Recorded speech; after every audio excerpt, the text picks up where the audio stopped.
Barb Crill started the Marquette Senior High School girls basketball program in 1969, when there were few athletic opportunities open to women. The girls had to provide their own uniforms, and there was no nickname for the girls' team at MSHS, the home of the Redmen. Barb Crill started the MSHS girls track team, making track and field co-ed. She also started the MSHS swimming and diving team, and later the golf and tennis.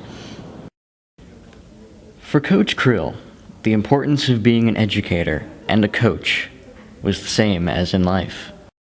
Give people the opportunity to succeed. Do the right thing for the right reasons. Stay the course and always remember, it's never about you. Crill fought hard for her girls in those days, demanding fair practice times when told her team would have to practice before school, and fighting to make the school pay for uniforms and basketball shoes for her girls, just like the ones the school bought for the boys. Our basketball schedules were revolved around the boys. The boys always had priority when they got the gym and everything, so our schedule was always around that. I remember the first time we had our shoes bought for us, by the school, but that was like a really big deal. Like, we have we have a ride. But Barb never talked about that. Mm-mm. I mean, she just did what she had to do to make it work. Within the system. Out of her own she was pocket, working. make sure it got done, who cared who gets the credit. And that was the coolest thing about working for Barb. It wasn't about how we going to be equal to this, or just stay the course and believe. They weren't just girls to Crill. They were young ladies in every sense of the word. And she made sure everyone treated them with respect. No one respected them more than Barb Crill. And, in the end, she taught them the most important lesson: to respect themselves.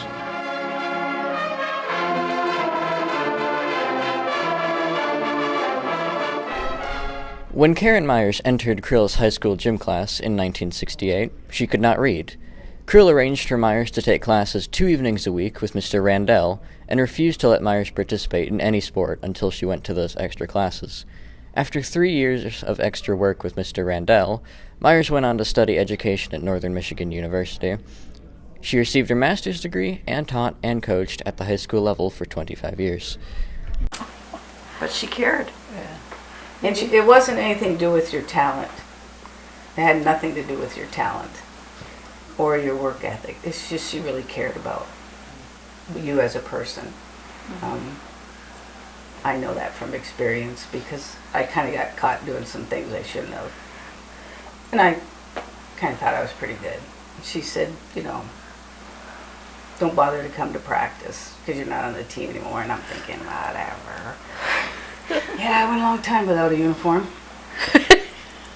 Changed my life, though, I can tell you that right now. I had to make a choice. Mm-hmm. So, she was just true blue about you as a person. Shell Chapman, known as Shelly in her Reddit days, was the leading scorer in the state championship game with 23 points. She accepted a scholarship to Stanford University, where she played for 1 year before transferring to Pittsburg State in Kansas. Why would she give up a scholarship to an Ivy League school? Because Barb Crill took a coaching job at Pittsburg State. Chapman called Crill one of the best coaches in the game of basketball at any level. Crill saw something special. Kay and Karen Lewandowski, identical twins with raw talent but little basketball experience.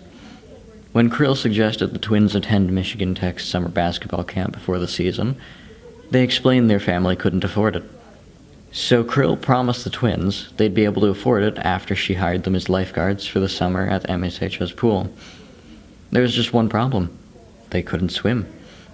So Crill taught them to swim and coached them for the life-saving test, which they both passed. They worked as lifeguards for the next 4 years. She knew when we were 8th graders, and then what was going to come up in the future. And she had a long-term plan. She knew that if we worked hard enough, we had a possibility with the people that she saw, that we had a possibility of winning the state championship. Okay, we were just becoming freshmen, and she said, well, you need to get better, we'll send you to basketball camp up at Michigan Tech. And that's what we we did. we can't afford it, we couldn't afford it. We had 5 children. And she called my parents and said, they can afford it, they're paying for it. Right. They're going to learn how to swim, they're going to be lifeguards. We don't swim very well. Oh, they will learn how to swim. They'll take their WSI. Yeah. They will get their lifeguard You'll certificate, get work that way. and they'll work at my pool all summer. And I'll get earn them a their job. money. Exactly. And Did you know do that what? too? Yes. We that's- swam. You were a we lifeguard? practiced, So, And we always did do. get our lifeguard, which ended up being a great job for them throughout high school. Yeah. And it paid. Cindy Corey first met Barb Crill in a summer program when she was 9 years old. Crill caught Corey bullying and teasing a girl with less athletic ability, and Corey received a scolding she has never forgotten.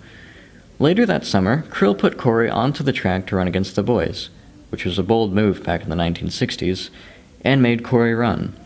She won, again, and again, and again, and Barb Crill made another young lady believe in herself. To this day, Corey credits Crill as the woman who raised her. When we came in as freshmen, Kate and Shelley and I and Lisa, that she sat us down and pretty much said, This is the plan. this is the plan, long Yep. term. I mean, we were 14 years old. And, okay, you know, we'd played community schools basketball. Was all we had in middle school, was community schools. That's when I started playing when I was in So we had very little, Yeah. you know, exposure to basketball. And she pretty much sat us down and said, our plan is we're going to work hard and we're going to do this and we're going to do this. And, Each year. and when you're, you know, this year we're going to do pretty well and we're going to compete.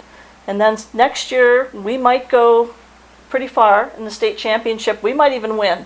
But definitely when you are juniors, we will win the state championship. She was right. Or sophomore year. And we all just kind of said, okay. When Sue Bellinger was in middle school, a coach told her she was too short to play basketball. So when she entered high school, she had no plans to play. Barb Crill saw her potential and encouraged her. Bellinger went on to be a teacher herself, never forgetting the impact of having Crill believe in her when others didn't. As a young girl, Mary Erspalmer tried to play baseball with the boys. She was good at it. She loved it. But when a parent raised concerns that she may get hurt playing with the boys, the coach told her he could not let her play. Shortly thereafter, she made herself the unofficial mascot of Barb Crill's basketball teams, until the day she could try out for the Redettes herself. Erspalmer credits Crill with instituting Title IX at MSHS, bestowing the opportunity to participate on all athletes at Marquette Senior High School and in the surrounding area. You didn't want to mess with her, though. Ooh. No, She no, was no. tough. Cheryl, want to talk about that? Yeah, Cheryl, you want to talk about that? I mean, I had a lot of sit-down sessions with Miss Krill. There's always Miss Krill. How We've are always you called her Miss doing, Krill. Lily? You know, and it was, I could tell if it was a good question or a bad by Lily or Ace. And it was, I don't know, she was just like another mother. Yeah. Because she cared. That's why it wasn't she was being invading my privacy. It was because she cared about all of us. Right. And what would happen to you if she didn't get on you? If she didn't get on me, well, she always did. There was never a break on that because it wasn't that I was intimidated. It was because I was so proud of her that I wanted to make myself her proud of me.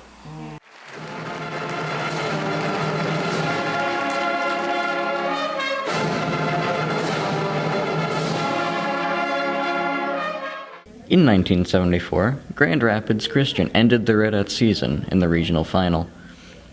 After winning 17 straight games in 1975, where they outscored opponents an average of 68 to 26, Marquette dominated Sault Ste. Marie 109 to 16 in the MHSAA district final, then defeated Portage Central 72 to 18 in the Class A quarterfinals. But the storybook season ended in the state semifinals, when Farmington Our Lady of Mercy edged the Redettes 62 to 57. On Labor Day weekend in 1976, the Redettes traveled below the bridge to scrimmage teams coached by Krill's friends from Detroit, including 1973 and 1974 state champions Detroit Dominican Harper Woods Bishop Gallagher, the 1973 quarterfinalists, and Detroit Mumford and Marine City, the eventual 1976 Class B champs. One of our wins was 116 to 14 over Sault Ste. Marie, and we just couldn't get any kind of quality competition. I mean, our competition was each other, and that was great. We played against the boys sometimes, you know what I mean? Yeah. But we just couldn't, it was just kind of like a powerhouse. So Barb knows somebody down in Detroit, a coach friend of hers, and she says, why don't you all come down and we can have a scrimmage on a Saturday, whatever. So I remember driving in the back of her blue Chevy pickup truck that she always named Belle. Okay. Belle. I didn't go. And Yeah, I think so. I mean, how many lawn of there, chair. in a lawn chair, how many of there was I mean, but like in the back of a pickup. And then my parents' brand new station wagon. I'll never forget they came that down one. too? That came down too. Yeah. My parents had just purchased a We took the station station wagon wagon. and left them home. And well, Barb gave my dad this, her You pickup drive? truck, one of her trucks. Wow. And so it was a big deal for my parents to give up their vehicle, but it worked and they never questioned her. It just, okay, Who Coach, drove? I don't remember. But Coach Krill promised it would be okay. You're taking your new vehicle down to Detroit. All right. And we all packed into the two vehicles. Yeah. Harson's Island. And we stayed at Harson's Island. Where? We packed sleeping bags, and That was stayed the- at Harson's that was Island. her We all friends, slept the on the coach, floor. right? Yeah. And then she had several scrimmages for us, the few days that we were down there. And I just remember I mean, I have this image in my head of us being in the back of the pickup truck, like, scrunched in there and stuff like that, and somebody opening the gate down and the thing up, and us kind of like stretching out with our legs, like we've been under a rock for a long time. We just gotta stretch out, kind of whatever. We got out there, and I remember the looks on their faces. I mean, they were big, beautiful. Could they jump? Oh my God! And I remember them kind of going. they were tall. They were tall, and like, really, we gave up our Saturday for this? Yeah. It was kind of like, Where did they come from? like, really? Above the bridge? Yeah, above the what? Above the- yeah, There's a bridge, right? where is that? Upper Peninsula, right? Upper what? Where? That's Wisconsin, isn't it? Yeah, exactly. So we got out and we whooped them. In their first game of the season, they trumped Gladstone 71-19, then beat Negaunee 87-21. They ran the table for 17 regular season games, aside from a 2-0 forfeit to Harbor Springs. Part of our whole, by the 20th game into the season, one of our big things that we needed to do at the end of practice was make 20 layups, fast break layups in a row for however many wins we had. And we couldn't go home until we made those. And that was just, just to let us know that It was always this is where encouraging. yes, yep, it was a positive thing, but just so you know why you got to those 20 wins. Yeah. Because you're doing this kind of worked stuff. hard, yeah. Yes. Yeah. We But worked harder than any other team probably ever worked ever. Yeah. Yeah, we did work hard, and I remember even though we were winning by so much, she never made us feel like we won by that much, Yeah. because she'd always say, Shelley, you could have done this, or Kay or Karen. She always had things that we could work on. Not We real did. critical, but, not to let us just get a big head that, we just blew this team out. There was always another level we were trying to get to, even though, we might have won by 20, 40, however many we won. 102. We won one game by 102. We did. Yeah. Who remembers that? Our 4 years, we never lost a regular season game. The Redettes claimed the district title with a 71-29 win over Escanaba, with Shelley Chapman scoring 33 points. In regional action, they downed Benton Harbor 64-55, with Chapman scoring 21, then claimed the regional title with a 48-34 win over Grand Rapids Union. In the state quarterfinal round, the Redettes defeated Lansing Eastern 67-37, then beat Flushing 62-46 in the semis to set up a match with Farmington Our Lady of Mercy, the 1975 state champs. There were 5,000 spectators for the state championship game in Grand Rapids. The Redettes made the trip from Marquette with just a handful of fans. Shell Chapman scored 23 points in the championship game. Janet Hopkins scored 19, and Karen Krieger scored 14 for the Redettes. The Redettes became the first and only Upper Peninsula basketball team to claim a Class A Michigan State Championship.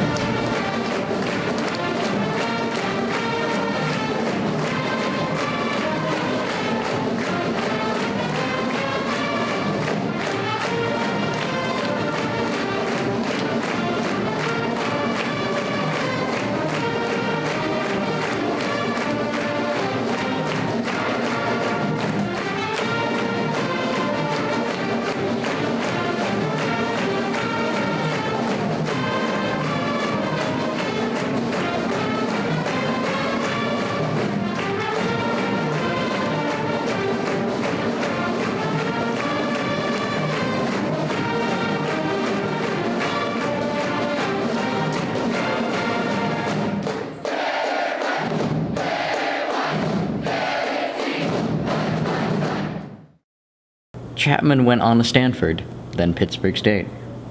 Karen Lewandowski played for Northern Michigan University, along with Karen Krieger, who later transferred to New Mexico State.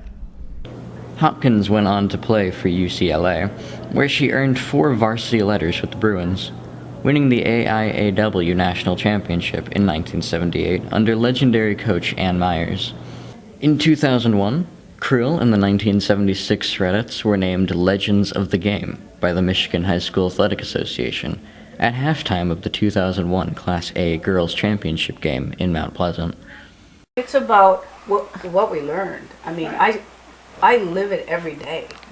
She was the best coach I've ever known in terms of getting something out of people, not by demeaning them. And you'll never say you're number one because you're not ever number one. You could never do this. Exactly.